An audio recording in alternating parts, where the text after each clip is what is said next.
Bonjour, aujourd'hui une petite vidéo pour vous permettre de réviser, de faire le bilan sur tout ce qu'on a vu dans les probabilités et gommer quelques petites erreurs que j'ai vues lors des corrections des copies.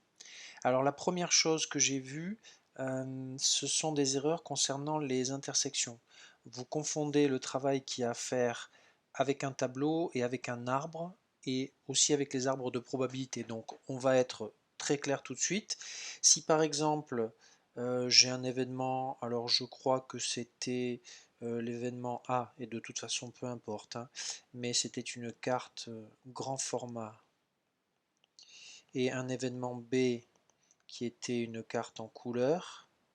Si je veux la probabilité de A inter B, alors autre chose aussi, j'ai vu trop souvent de réponses où quand on vous demande de calculer la probabilité, pardon, il n'y a pas le P avec entre parenthèses A inter B. Ça, c'est obligatoire. Ce truc-là, il faut vraiment le marquer. Donc, la probabilité de A inter B, pour la trouver, ça vous en avez l'habitude maintenant, on va faire A, l'intersection de la colonne des grands formats, avec l'intersection de la ligne des couleurs. Ça, j'ai pas vu trop de problèmes par rapport à ça. Donc on repère bien que c'est la valeur 400, mais j'ai vu trop souvent des gens qui me mettaient 400 sur 700 parce que c'était la colonne des grands formats. Non, non, surtout pas, d'accord? Une probabilité qui se calcule à l'aide d'un tableau, c'est toujours, alors je vais effacer le reste, c'est toujours le total général qui est pris en compte. C'est toujours sur 2500, parce que c'est sous-entendu parmi tout, toutes les cartes, parmi le total de cartes de notre problème, où en gros vous prendrez toujours le total quand vous calculerez la probabilité à l'aide d'un tableau. Ça, c'est vraiment une chose importante, une erreur que j'ai vue trop souvent. Ensuite, si nous devons passer au deuxième point, qui est le travail sur l'arbre de probabilité, déjà je vous rappelle que sur les branches, nous mettons des valeurs de probabilité, donc pas des nombres. Ça ne peut pas être 2500 ou quoi que ce soit. Ce sont toujours des décimaux, des nombres plus petits que 1, 0, quelque chose. Et ensuite, les valeurs que vous allez mettre ici sont des probabilités conditionnelles. En règle générale, elles sont plutôt bien calculées. C'est-à-dire, ici, c'est la probabilité d'avoir, alors si vous vous souvenez, c'est un séjour d'une semaine parmi, et c'est ça qui est important, comme on est sur une branche secondaire, c'est parmi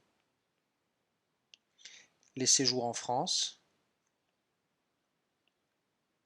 Donc ça, c'est en règle générale plutôt bien réalisé, mais c'est au niveau de la notation. Ce sont des séjours d'une semaine, et le parmi, on met l'événement ici en petit et en bas, qui nous rappelle que c'est parmi les séjours qui sont en France. Voilà. Et donc ensuite, comment est-ce qu'on fait? Eh bien, on prend notre tableau. Comme on sait qu'il s'agit des séjours parmi les séjours en France, on va donc s'intéresser à cette partie-là du tableau. Tout le reste ne nous intéresse plus, et c'est là qu'il va falloir faire attention. Donc la probabilité d'avoir un séjour d'une semaine parmi ceux qui sont en France, les séjours d'une semaine, ils sont là. Donc ça, en règle générale. Et c'est toujours sur le total, mais comme il n'y a plus qu'un seul total, puisque je le répète, le reste du tableau ne nous intéresse plus, là ce sera bien 45 sur 60. À ne pas confondre avec la probabilité d'une intersection, d'accord, comme je l'ai montré au début de la vidéo. Voilà, donc pensez bien à la notation, d'accord, pardon. L'autre utilité d'un arbre, elle est très importante là aussi, mais ça a été plutôt bien réalisé. Eh bien, c'est en gros, si vous avez, je vais dire une bêtise et je n'ai plus les valeurs sous les yeux, et peu importe, elles sont totalement fausses, mais 0,28 et 0,57 par exemple, hein, de mémoire, mais c'était pas forcément les bonnes valeurs. Là, cette branche-là va nous permettre de calculer la probabilité de f inter s en multipliant les deux valeurs 0,28 multiplié par 0,57.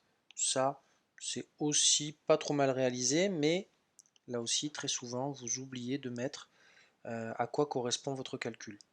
Voilà, rien de plus, si ce n'est, si, dernière chose, je vais en parler rapidement, mais le passage, pardon, par exemple, d'un pourcentage à une probabilité, si vous avez 45% sous-entendu 45% de chance, eh bien